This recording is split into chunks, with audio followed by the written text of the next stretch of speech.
Good morning student. आपका स्वागत है मेरे वीडियो नंबर 12 में। और इस वीडियो में हम इनकम एंड एक्सपेंडिचर अकाउंट बनाना सीखेंगे। तो चलिए स्टार्ट करते हैं।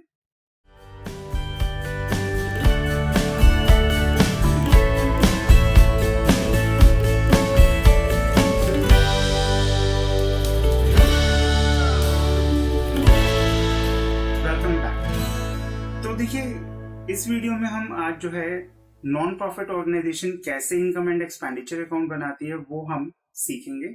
और ये ध्यान रखिए कि जहां तक इनकम एंड एक्सपेंडिचर अकाउंट की बात है तो एक्चुअल में ये ऑर्गेनाइजेशन का प्रॉफिट एंड लॉस अकाउंट ही होता है। बट प्रॉफिट या लॉस वर्ड हम इसलिए यूज नहीं करते क्योंकि ये नॉन प्रॉफिट ऑर्गेनाइजेशन है, और इसलिए प्रॉफिट की जगह पर इनकम और लॉस की जगह पर एक्सपेंडिचर वर्ड यूज किया जाता है।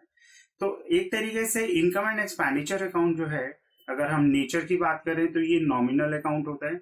और आप थोड़ा सा अभी से ही आप ध्यान रख सकते हैं कि वो सारे अकाउंट्स जिससे हम प्रॉफिट या लॉस कैलकुलेट करते हैं उनकी जो नेचर होती है वो नॉमिनल अकाउंट ही होती है। मतलब नॉमिनल अकाउंट जो है वो सारे अकाउंट्स होते हैं। तो देखिए, जब हम इनकम एंड एक्सपेंडिचर अकाउंट की बात करते हैं तो इसमें हमारी दो साइड्स हैं। एक है आपकी इनकम जो कि क्रेडिट साइड पर आती है, और एक एक्सपेंडिचर जो आपके डेबिट साइड पर आते हैं। तो जहां तक इनकम की बात है तो मैंने आपको पहले स्टार्टिंग में आपको जो एक वीडियो बताया था जिसका डिस्क्रिप्शन इसमें है, ऊपर आप इस पर क्लिक कर सकते हैं और आपको जो है इनकम की पूरी डिटेल इसमें मिल जाएगी। और एक एक्सपेंडिचर पे भी मैंने वीडियो बनाई थी जो कि आप इस पे ऊपर क्लिक करके इस वीडियो को आप देख सकते हैं। तो यहाँ पर जो है जब हम इनकम की बात करते हैं तो आपको जो ध्यान रखना है वो ये कि हमें क्वेश्चन के अंदर रिसिप्ट्स एंड पेमेंट अकाउंट दिया होता है। तो जहां तक रिसिप्ट्स की बात है तो रिसिप्ट्स से ही हमारी जो है इनकम मिलेंगी, और जो पेमेंट्स की बात है वहां से हमारे एक्सपेंडिचर मिलेंगे। तो जहां तक रिसिप्ट्स की बात है तो अब आपको कुछ पॉइंट्स ध्यान रखने हैं कि जैसे मैंने आपको पहले भी बताया था कि रिसिप्ट्स जो है वो दो टाइप की होती हैं। एक तो आपकी कैपिटल रिसिप्ट्स और एक होती है आपकी रिवेन्यू रिसिप्ट्स। तो जो कैपिटल रिसिप्ट्स होती है वो इरेगुलर नेचर की होती है, कभी कभार मिलती हैं, सालों में एक आध बार ही वो ट्रांजेक्शन होती है। और रिवेन्यू रिसिप्ट्स क्या होती है, जो रेगुलर बेसिस पर हमारे को अमाउंट मिलता है और वो हर साल मिलता ही रहता है रेगुलरली। तो आपको जो ध्यान रखना है जब हम इनकम एंड एक्सपेंडिचर अकाउंट बनाएंगे तो इनकम साइड की हम पहले बात करते हैं।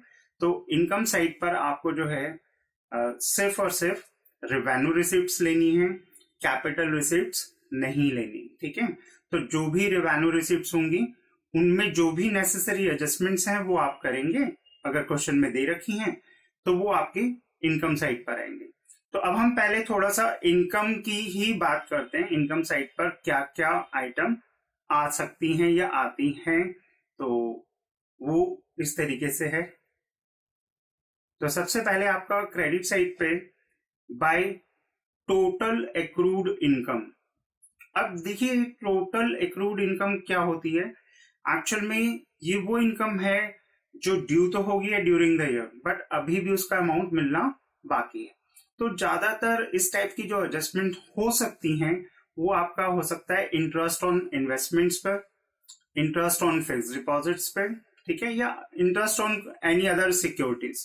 कोई भी इंटरेस्ट जो आपकी इन्वेस्टमेंट्स वगैरह पर एक्रूड है टोटल, मतलब पूरा का पूरा अमाउंट मिलना बाकी है, वो आपका इनकम साइड पे शो करेंगे। या फिर कोई ऐसी इनकम जो अभी भी मिलनी बाकी है, तो वो क्वेश्चन पे डिपेंड करेगा, वो आपको इन्फॉर्मेशन में उसके बारे में बता देगा, तो वो आप उसमें इनकम साइड पे शो करेंगे। इसके बाद कुछ ऐसी रिवेन्यू रिसिप्ट्स होती हैं जो हमें रेगुलरली मिल रही हैं, तो वो आपकी जो है क्रेडिट साइड पर ही आएंगी बाय रिवेन्यू रिसिप्ट्स करके जो भी है, और उसमें एड और लेस की जो भी एडजस्टमेंट्स बनती हैं जो आपने पहले भी सीखी हैं वो फाइनल करके टोटल आउटर में लाएंगे। इसके बाद हम एक्सपेंडिचर साइड की बात करते हैं। तो एक्सपेंडिचर साइड में भी सेम यही कंसेप्ट है कि जो टोटल आउटस्टैंडिंग एक्सपेंसेस हैं वो आपके डेबिट साइड पर आएंगे। मतलब कोई भी ऐसा खर्चा जो आपका अभी भी पे करना बाकी है वो आपका डेबिट साइड पे आएगा, और इसके बारे में आपको इंफॉर्मेशन में पता चलेगा और ये भी हो सकता है कि इसमें कोई आपने इंटरेस्ट देना है, आपने कोई लोन वगैरह लिया हुआ था उस पर इंटरेस्ट देना बाकी है, टोटल आउटस्टैंडिंग है, तो वो कोई भी खर्चा जो टोटल आउटस्टैंडिंग है वो आपका डेबिट साइड पे आएगा। अब इसके बाद जब हम एक्सपेंडिचर की नेक्स्ट आइटम की बात करते हैं तो पहले आपको ये समझना है कि जो पेमेंट साइड है, तो पेमेंट साइड में भी मैंने आपको बताया था कि जो आपकी पेमेंट्स होती हैं वो दो टाइप की होती हैं, एक कैपिटल पेमेंट्स और एक रिवेन्यू पेमेंट्स। तो कैपिटल पेमेंट्स ये वो कैश पेमेंट्स होती हैं जो कभी कभार सालों में एक आध बारी करी जाती हैं, और रिवेन्यू पेमेंट्स वो होती हैं जो रेगुलर बेसिस पर करी जाती हैं, और इस साल भी हम उनकी पेमेंट कर रहे हैं, अगले साल भी करेंगे। तो बेसिकली जो रेगुलर नेचर की पेमेंट्स होती हैं वही हमारे एक्सपेंडिचर का पार्ट बनती है। तो इसलिए आपको जो ध्यान रखना है, जब हम पेमेंट साइड से एक्सपेंडिचर लेंगे तो उसमें कैपिटल पेमेंट्स आपने नहीं लेनी, सिर्फ रेवेन्यू पेमेंट्स लेंगे, और फिर वो रेवेन्यू पेमेंट्स एक्सपेंडिचर अकाउंट में डेबिट साइड पे लिखकर टू रेवेन्यू एक्सपेंडिचर या टू रेवेन्यू एक्सपेंसेस, उसमें ऐड और लेस की जो भी एडजस्टमेंट्स बनती हैं वो आपको कंप्लीट करनी है और फाइनल आंसर आप आउटर में लाएंगे। इसके बाद जो नेक्स्ट पॉइंट है एक्सपेंडिचर में वो आता है आपका स्टेशनरी यूज का। तो मतलब कुछ ऐसी आइटम्स होती हैं जिन्हें हम यूज करते हैं, तो जितना हम यूज करते हैं वही हमारा जो है एक्सपेंडिचर का पार्ट बन जाता है। तो इसमें आपका स्टेशनरी का जो है एक मोस्ट पॉपुलर जो है एग्जांपल है। इसके अलावा अगर हम मेडिसिन की बात करते हैं हॉस्पिटल्स के कंसर्न में, तो मेडिसिन यूज्ड हैं वो आपका डेबिट में आ जाता है। तो मतलब कोई भी जो आइटम आप यूज करते हैं वो आपका एक्सपेंडिचर अकाउंट में डेबिट साइड पर शो किया जाता है। अब इसके बाद जो सबसे ज्यादा इंपॉर्टेंट पॉइंट आपको ध्यान रखना है वो क्या है कि जब भी हम कोई असेट्स बेचते हैं तो ये ध्यान रखना कि बेचने पर जो अमाउंट मिलता है वो हमारा कैपिटल रिसीप्ट्स कहलाता है, लेकिन अगर बेचने पर प्रॉफिट होता है या बेचने पर लॉस होता है तो जो प्रॉफिट या लॉस हो रहा है असेट्स को बेचने पर वो आपका इनकम एंड एक्सपेंडिचर अकाउंट में आएगा। तो अगर असेट्स को बेचने पे प्रॉफिट हो रहा है तो वो आपका इनकम साइड पे जाएगा, और आपको इनकम साइड पे लिखना है by gain on sale of assets, जो भी उसमें नाम दिया होगा क्वेश्चन में वो आपको लिखना है।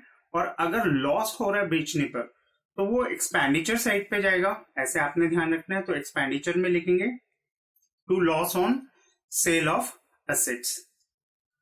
इसके बाद असेट से ही रिलेटेड एक चीज और है, वो है depreciation charge during the year. तो देखिए डेप्रिसिएशन जो है वो टाइम पीरियड के अकॉर्डिंग लगता है, और बेसिकली क्वेश्चन में हमें डेप्रिसिएशन के बारे में बताया होता है। तो यहाँ पर डेप्रिसिएशन की जब बात आएगी तो जो डेप्रिसिएशन है वो हमारा लॉस होता है, और उस लॉस को जो है आप एक्सपेंडिचर साइड पर शो करेंगे। तो टू डेप्रिसिएशन ऑन असेट्स करके जो भी अमाउंट डेप्रिसिएशन का है वो लिखा जाएगा। तो इसके बाद फिर क्या होता है कि दोनों साइड का हम कंपैरिजन करते हैं। अगर देखिए इनकम ज्यादा है, मतलब इनकम का टोटल ज्यादा है और एक्सपेंडिचर का टोटल कम है, मतलब इनकम ज्यादा हुई है और एक्सपेंडिचर हमारे कम है, तो डेफिनेटली हमारा प्रॉफिट निकलेगा। लेकिन अब क्योंकि ये नॉन प्रॉफिट ऑर्गेनाइजेशन है तो इसलिए इनकम वर्ड हम इसमें यूज नहीं करते, तो इनकम की जगह पे हम क्या वर्ड यूज करते हैं, सरप्लस। ठीक है। अब थोड़ा सा अगर आप ध्यान दें 11th में हमने सीखा था कि जब हमारा नेट प्रॉफिट निकलता है प्रॉफिट एंड लॉस अकाउंट से तो वो कहाँ ट्रांसफर होता था, कैपिटल अकाउंट में। तो यहाँ पर जो सरप्लस निकल रहा है तो उसको हम कहाँ ट्रांसफर करेंगे, कैपिटल फंड में। तो इसलिए आप डेबिट साइड पे जो बैलेंसिंग फिगर निकलेगी वो निकलेगी to surplus transfer to capital fund. ठीक है। या फिर इसको आप ऐसे भी लिख सकते हो और करके नीचे excess of income over expenditure transfer to capital fund. मतलब इनकम ज्यादा है एक्सपेंडिचर से और जो भी अमाउंट हमारा सरप्लस में आ रहा है वो किस में जाएगा, कैपिटल फंड में। लेकिन अगर हमारा एक्सपेंडिचर का टोटल ज्यादा है, मतलब डेबिट साइड का टोटल ज्यादा है और इनकम कम हुई है, तो ऐसे में लॉस होगा और लॉस की जगह पर हम वर्ड यूज करते हैं डेफिसिट। तो इसलिए क्रेडिट साइड पर जो है लॉस की जगह पे हम लिखते हैं deficit by deficit transfer to capital fund, और करके इसको ये भी कहा जा सकता है excess of expenditure over income transfer to capital fund. तो यहां पर जब ये अमाउंट निकल आते हैं तो दोनों साइड का टोटल बराबर हो जाएगा और इस तरीके से आपका income and expenditure account complete हो जाएगा। तो देखिए अब यहाँ पर जो है, अब जो पॉइंट अब समझ में आ रहा है कि इनकम एंड एक्सपेंडिचर अकाउंट जब हम बना रहे हैं तो इनकम साइड पर आपकी जितनी भी इनकम है, चाहे वो टोटल एक्रूड है मतलब मिलनी बाकी है, या उसमें अगर कोई एडजस्टमेंट है तो वो आपको शो करनी है क्रेडिट साइड पे। बाकी आपका gain on sale of assets है या profit on sale of assets है, वो आपका इनकम में आता है। ऑन द अदर एंड अगर एक्सपेंडिचर की बात करते हैं तो टोटल जितने भी खर्चे हैं वो इसमें आएंगे, चाहे उनकी पेमेंट कर चुके हैं या करनी बाकी है। और साथ ही साथ अगर loss on sale of assets है तो वो भी आपका डेबिट में आता है, और डेप्रिसिएशन ऑन असेट्स भी जो है वो आपकी डेबिट साइड पे शो की जाती है। और इसी में स्टेशनरी यूज, जितना आप स्टेशनरी यूज कर रहे हैं या मेडिसिन वगैरह यूज कर रहे हैं, तो जो कंज्यूमेबल आइटम्स हैं उनको जितना यूज किया जाता है वो आपका डेबिट साइड पे आता है। बाकी जो डिफरेंस है, अगर इनकम ज्यादा है एक्सपेंडिचर कम है तो सरप्लस निकलेगा, उसको हम कैपिटल फंड में ट्रांसफर करेंगे। लेकिन अगर एक्सपेंडिचर ज्यादा हुए हैं और इनकम कम है तो आपका जो डेफिसिट है वो आपका कैपिटल फंड में ट्रांसफर होगा। तो अब हम इनकम एंड एक्सपेंडिचर अकाउंट का पहला एग्जांपल लेते हैं जो इस तरीके से।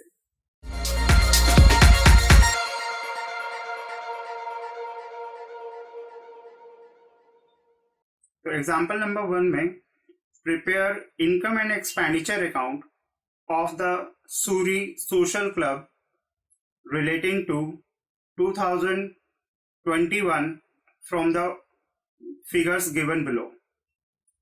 तो इसमें ये रिसिप्ट एंड पेमेंट अकाउंट का हमें फॉर्मेट दिया हुआ है। तो रिसिप्ट साइड पे बात करते हैं। तो सबसे पहले जो हमारा ओपनिंग बैलेंस है कैश का और बैंक का, वो टू बैलेंस बीडी करके लिखा हुआ है। 2800 कैश का, बैंक का 3000, टोटल 5800। फिर डेबिट साइड पे ही पहले कंप्लीट करते हैं। डेबिट साइड पे टू सब्सक्रिप्शन दे रखा है 4000, to entrance fees 500, to sale of books 200, bracket में लिखा हुआ है बुक वैल्यू ₹300। उसके बाद to sale of investments 1500, bracket में लिखा हुआ है बुक वैल्यू ₹1000। फिर to sale of crockery 450, bracket में लिखा हुआ है कॉस्टिंग ₹500। फिर उसके बाद to sale of old newspapers 50, to sale of old materials 150। Credit side पे आते हैं, पेमेंट साइड पे। तो इसमें by salary 3000, by rent 1000, by stationery 300, by books 400, by wages 500, by defence bonds 1000, by crockery 750, by newspapers 100, by furniture 1500। फिर by balance C D, जो year के end में कैश का बैलेंस बचा है 2500 और बैंक का जो बैलेंस है 1600, टोटल आउटर में 4100 और दोनों साइड का जो टोटल है वो बना 12650। तो देखिए इस एग्जाम्पल में हमें इनकम एंड एक्सपेंडिचर अकाउंट बनाना है, लेकिन इनकम एंड एक्सपेंडिचर अकाउंट बनाने से पहले कुछ पॉइंट्स आपको ध्यान रखने हैं जो आप इस क्वेश्चन में इस तरीके से जरा नोट करेंगे। तो क्वेश्चन पे ध्यान दीजिए। तो सबसे पहले रिसिप्ट साइड पे देखते हैं। तो रिसिप्ट साइड पे जितनी भी कैपिटल रिसिप्ट्स हैं उनके आगे आप क्रॉस लगाएंगे, क्योंकि वो आइटम हमारी इनकम एंड एक्सपेंडिचर अकाउंट में नहीं आती। अब जहां तक कैपिटल रिसिप्ट्स की बात है तो यहां पर अब आपको सबसे पहले तो जो पॉइंट ध्यान रखना है वो ये है कि सबसे पहला पॉइंट है कैश और बैंक का बैलेंस। ये हमारी असेट्स हैं, ये असेट्स का ओपनिंग बैलेंस है, ये हमारा इनकम एंड एक्सपेंडिचर अकाउंट में नहीं आता। तो ध्यान रखना कि कोई भी कैश या बैंक का बैलेंस, चाहे वो ओपनिंग बैलेंस है चाहे वो क्लोजिंग बैलेंस है, तो वो दोनों ही बैलेंस जो है हमारे इनकम एंड एक्सपेंडिचर अकाउंट में नहीं आएंगे। तो इसलिए इनके आगे एक छोटा सा क्रॉस लगा देंगे कि ये इनकम एंड एक्सपेंडिचर अकाउंट में नहीं आएंगे। ओपनिंग बैलेंस जो दे रखा है 2800 और 3000, इनके आगे क्रॉस लगाएंगे, और जो क्लोजिंग बैलेंस दे रखा है 2500 और 1600, उसके आगे भी क्रॉस लगा देंगे। तो ये दोनों सिर्फ हमारी असेट्स हैं, ये इनकम एंड एक्सपेंडिचर अकाउंट में नहीं आती। अब रिसिप्ट साइड पे देखते हैं तो कौन कौन सी आइटम नहीं आएंगी। तो सेल ऑफ बुक्स नहीं आएगा, उसके आगे क्रॉस लगाएंगे। सेल ऑफ इन्वेस्टमेंट्स नहीं आएगा, उसके आगे क्रॉस लगाएंगे। सेल ऑफ क्रॉकरी नहीं आएगा, उसके आगे क्रॉस लगाएंगे। क्योंकि ये सारी की सारी हमारी एसेट्स हैं, इनको बेचा जा रहा है, तो जो अमाउंट हमें मिल रहा है वो नहीं आता, इसलिए इसके आगे जो है क्रॉस लगा रहे हैं। पेमेंट साइड पे बात करते हैं तो एसेट्स के नाम पे बुक्स लिखी हुई हैं, तो बुक्स जो है वो हमारी एसेट्स हैं, ये हम परचेज कर रहे हैं ड्यूरिंग द ईयर, तो ये हमारा एक्सपेंडिचर नहीं बनेगा, तो बुक्स के आगे क्रॉस लगाएंगे। डिफेंस बॉन्ड्स के आगे क्रॉस लगाएंगे, क्योंकि ये भी एक इन्वेस्टमेंट्स का टाइप है, हम इन्वेस्टमेंट्स खरीद रहे हैं, तो यहाँ पे इसके आगे क्रॉस लगेगा। क्रॉकरी भी हमारी असेट्स मानी जाती है, ठीक है, तो ये जो है खरीदी जा रही है, तो यहाँ पर इसके आगे भी क्रॉस लगेगा। और फर्नीचर जो है ये भी जो है आपका परचेज किया जा रहा है, तो इसलिए इसके आगे भी क्रॉस लगेगा। तो यहाँ पर अब जो हमने आइटम ट्रांसफर नहीं करनी इनकम एंड एक्सपेंडिचर अकाउंट में, उनके आगे हमने क्रॉस लगा लिया। तो देखिए इसका जो सॉल्यूशन है, इसमें सबसे पहले आप लिखेंगे in the books of the Suri social club. उसके बाद फॉर्मेट की बात आती है, तो नीचे जो है आप एक या दो लाइन छोड़कर इनकम एंड एक्सपेंडिचर अकाउंट, उसके भी नीचे आप for the year ended 2021, left hand side पे डेबिट साइड पे आप लिखेंगे एक्सपेंडिचर, और राइट हैंड साइड पे आप लिखेंगे इनकम जो क्रेडिट साइड पर है। तो देखिए सबसे पहले आपको इनकम साइड कवर करनी है, और इनकम साइड के लिए आप पहले रिसिप्ट साइड पे देखेंगे। तो ऐसे ध्यान रखना है कि रिसिप्ट साइड पे जो हमने आइटम्स के आगे, जिन आइटम्स के आगे हमने क्रॉस लगाया था, वो इनकम एंड एक्सपेंडिचर में नहीं आएंगी, तो जो बाकी बची हैं वो आएंगी। तो इसलिए अब जो बची हुई है उसमें सबसे पहले आप रिसिप्ट साइड पे ही देखिए, ये दिया हुआ है सब्सक्रिप्शन, तो ये आपका इनकम एंड एक्सपेंडिचर अकाउंट में इनकम साइड पे आएगा। तो जो सब्सक्रिप्शन है उसे हम इनकम एंड एक्सपेंडिचर अकाउंट में क्रेडिट साइड पे दिखाएंगे बाय सब्सक्रिप्शन 4000। उसके बाद फिर एंट्रेंस फीस जो है वो आपकी आएगी बाय एंट्रेंस फीस 500। उसके बाद सेल ऑफ बुक्स लिखा हुआ है, आप क्वेश्चन पे ध्यान दीजिए। तो इसमें आपको जो ध्यान रखना है कि अगर हम कोई असेट्स बेचते हैं, तो बेचने पे जो प्रॉफिट या लॉस होता है वो आपका इनकम एंड एक्सपेंडिचर में आता है। तो अब आपको जो ध्यान रखना है, नीचे ब्रैकेट में लिखा हुआ है बुक वैल्यू 300, 300 रुपए उसकी बुक वैल्यू थी, मतलब वो 300 रुपए की बुक्स थी हमारे लिए, ऑर्गेनाइजेशन के लिए, लेकिन उसे कितने में बेचा है? 200 में। अब बहुत सिंपल सी बात है कि अगर आप 300 की चीज 200 में बेच रहे हैं तो 100 रुपीज का लॉस होगा, और जो लॉस है वो आपका एक्सपेंडिचर साइड पे आएगा। तो इसलिए एक्सपेंडिचर साइड पे आप लिखेंगे to loss on sale of books 100 rupees. इसके बाद रिसिप्ट साइड पे ही नेक्स्ट आइटम है सेल ऑफ क्रॉकरी, ब्रैकेट में 500 उसकी कॉस्ट है और उसे 450 में बेचा जा रहा है। तो अगेन यहाँ पे क्रॉकरी बेचने पर लॉस हो रहा है 50 रुपीज का, ये भी आपका एक्सपेंडिचर साइड पे जाएगा। एक्सपेंडिचर साइड पे लिखेंगे to loss on sale of crockery 50 rupees. इसके बाद रिसिप्ट साइड पे सेल ऑफ ओल्ड न्यूज़पेपर है, तो ये रेवेन्यू रिसिप्ट है, ये हमारी इनकम बनेगी, इसलिए इनकम साइड पे लिखेंगे by sale of old newspapers 50 rupees. फिर सेल ऑफ ओल्ड मटेरियल, ये भी आपका जो है रेवेन्यू रिसिप्ट्स हैं, तो ये भी आपकी इनकम साइड पे आएगी by sale of old materials 150। अब हम पेमेंट साइड लेते हैं। पेमेंट साइड पे ध्यान दें तो जो आइटम जिनके आगे हमने क्रॉस लगाया है वो आपका इनकम एंड एक्सपेंडिचर में नहीं आएंगी, जो बाकी बचेंगी वो आपकी एक्सपेंडिचर साइड पर शो की जाएगी। तो सबसे पहले जो है आपका सैलरी दे रखा है इसके अंदर, तो ये सैलरी हमारा खर्चा है, तो एक्सपेंडिचर साइड पे लिखेंगे टू सैलरी 3000। फिर रेंट है आपका 1000, तो ये भी आपका डेबिट में आएगा टू रेंट 1000। फिर स्टेशनरी है 300, तो कोई इंफॉर्मेशन नहीं है, तो यही माना जाएगा कि यही हमारी स्टेशनरी यूज है, तो इसलिए ये आपका डेबिट साइड पे आएगा टू स्टेशनरी करके 300। उसके बाद वेजेस है आपकी 500, तो ये भी आपका डेबिट साइड पे ही आएगा टू वेजेस 500। डिफेंस बॉन्ड्स नहीं आएंगे क्योंकि ये हमारी इन्वेस्टमेंट्स हैं। क्रॉकरी भी नहीं आएगी। न्यूज़पेपर्स आएंगे, तो ये हमारा खर्चा माना जाएगा, तो इसलिए डेबिट साइड पे लिखेंगे टू न्यूज़पेपर 100 रुपीज। फर्नीचर नहीं आएगा और कैश और बैंक का बैलेंस नहीं आएगा। तो देखिए इस तरीके से हमने जो रिसिप्ट साइड थी वहां से इनकम निकाल ली, जो हमारी पेमेंट्स थी वहां से हमने एक्सपेंडिचर निकाल ली। अब हम दोनों साइड का कंपैरिजन करेंगे तो इसमें क्रेडिट साइड का टोटल ज्यादा है। क्रेडिट साइड का जो टोटल बन रहा है वो बन रहा है 5200 और एक्सपेंडिचर जो है उसका टोटल कम है, उसका टोटल बन रहा है आपका 5050। टोटल करके देखिएगा तो अभी आपकी इनकम ज्यादा है, एक्सपेंडिचर कम है, तो जो बैलेंसिंग फिगर है 150 की उसे हम लिखेंगे to surplus transfer to capital fund 150 और दोनों साइड का टोटल हम बराबर कर देंगे 5200। तो देखिए इस क्वेश्चन में जो मेन पॉइंट आपको समझना है वो ये है कि जो असेट्स बेची जा रही हैं उस पर जो प्रॉफिट या लॉस होता है वो आपका इनकम एंड एक्सपेंडिचर अकाउंट में आता है। बाकी आपको ध्यान रखना है कि कैश का या बैंक का ओपनिंग या क्लोजिंग बैलेंस जो है वो इनकम एंड एक्सपेंडिचर अकाउंट में नहीं आता, क्योंकि वो हमारी असेट्स के बैलेंस होते हैं और जो असेट्स होती हैं वो सिंपल सी बात है बैलेंस शीट में आती हैं, वो आपके इनकम एंड एक्सपेंडिचर में शो नहीं करी जाएगी। तो इस क्वेश्चन में जो है इनकम एंड एक्सपेंडिचर अकाउंट इसी तरीके से बनना था और कुछ पॉइंट्स मैंने आपको समझाए भी हैं जो आपको ध्यान भी रखने हैं और उसी की हेल्प से हमने income and expenditure account complete किया।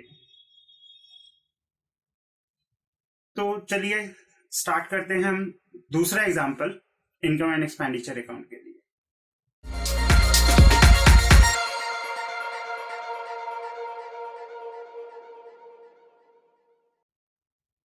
तो सेकेंड एग्जांपल में prepare income and expenditure account of the Suri social club for the year ended 31 March 2021। Receipts and payment account हमें दे रखा है। तो इसमें जो है रिसिप्ट साइड पे आपका to opening balance 6000, to entrance fees 1000, to subscription 4000, to donations 500, to donation for tournament 2000, to donation for building 3000, to donation for prizes 1500, to sale of investments 1000, to municipal grant 600, to interest 400, to life membership fee 300।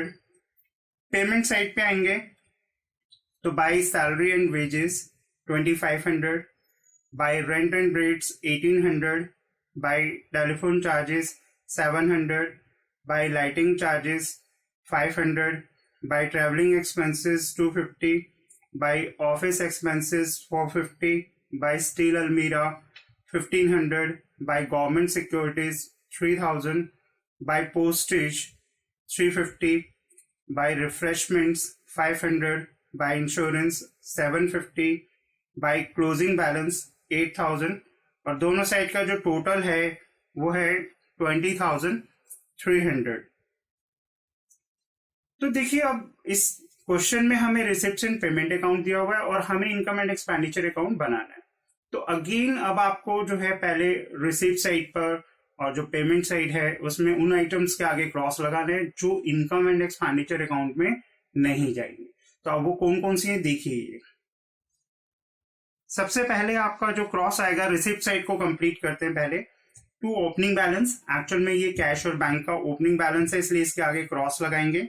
इसके बाद donation for tournament, इसके आगे cross लगाएंगे। तो आपको जो ध्यान रखना है कि जितनी स्पेसिफिक डोनेशंस होती हैं, मतलब वो डोनेशन जो कि किसी स्पेसिफिक पर्पस के लिए मिलती हैं, उनको हम इनकम एंड एक्सपेंडिचर अकाउंट में ट्रांसफर नहीं करते और उनसे रिलेटेड कोई भी आइटम हो वो भी ट्रांसफर नहीं होती।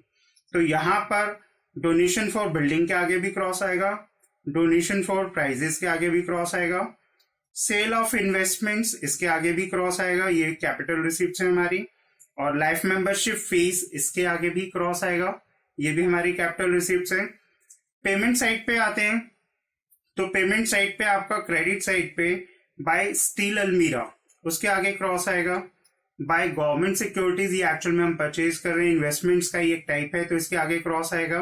और उसके बाद फिर बाय क्लोजिंग बैलेंस जो आपका कैश या बैंक बैलेंस को रिप्रेजेंट कर रहा है जो ईयर के एंड में है तो उसके आगे क्रॉस आएगा। तो बेसिकली देखिए ये जब हम क्रॉस लगा लेते हैं तो इसके बाद फिर इनकम एंड एक्सपेंडिचर अकाउंट जो है वो इस तरीके से बनाया जाएगा। तो सबसे पहले जो है हम रिसीप्ट साइड जो है वहां से स्टार्ट करेंगे। अब रिसीप्ट साइड से देखेंगे तो सबसे पहले आपका इनकम साइड पर बाय एंट्रेंस फीस आएगा 1000, फिर बाय सब्सक्रिप्शन आएगा 4000, फिर बाय डोनेशन आएगा 500। जिनके आगे क्रॉस लगाया वो आइटम इसमें नहीं आएंगी। तो उसके बाद जो है नेक्स्ट आइटम है आपकी म्युनिसिपल ग्रांट, तो वो लिखेंगे बाय म्युनिसिपल ग्रांट 600, फिर बाय इंटरेस्ट 400। अब इसके बाद जो है पेमेंट साइड से देखेंगे, जिनके आगे क्रॉस लगाया वो आइटम नहीं आएंगी, तो बाकी बची हुई आइटम हमारी आएंगे एक्सपेंडिचर में। तो एक्सपेंडिचर में to salaries and wages 2500, to rent and rates 1800, to telephone charges 700, to lighting charges 500, to travelling expenses 250, to office expenses 450, to postage 350, to refreshment 500, to insurance 750। तो जब हम इस तरीके से ये सारी आइटम लिख लेते हैं तो दोनों साइड का हम कंपैरिजन करते हैं। अब कंपैरिजन में एक्सपेंडिचर का टोटल ज्यादा है, टोटल बना 7800, और इनकम साइड का अगर आप टोटल करेंगे तो उसका जो अमाउंट बनेगा आपका बनेगा 6500। तो अब वही बात है कि आपका जो एक्सपेंडिचर है वो ज्यादा है, इनकम जो है वो कम है, यहाँ पे नुकसान हो रहा है, और नुकसान को हम क्या कहते हैं, डेफिसिट। तो इसे हम क्रेडिट साइड पे लिखेंगे, जो बैलेंसिंग फिगर निकलेगी by deficit transfer to capital fund 1300 रुपए, और दोनों साइड का टोटल बराबर कर देंगे 7800। तो देखिए इस क्वेश्चन के अंदर जो मेन आपको समझना है या सीखना था वो यही था कि भी जो हमारी स्पेसिफिक डोनेशंस होती हैं या जो और दूसरी अदर कैपिटल रिसिप्ट्स हैं वो हमारी इनकम एंड एक्सपेंडिचर में नहीं आती। ऐसे ही हमारे जो कैपिटल पेमेंट्स हैं वो भी आपके इनकम एंड एक्सपेंडिचर में नहीं आती। तो इस क्वेश्चन में इसका सॉल्यूशन यही था। तो आज की वीडियो में बस इतना ही, और नेक्स्ट वीडियो तक के लिए बाय बाय।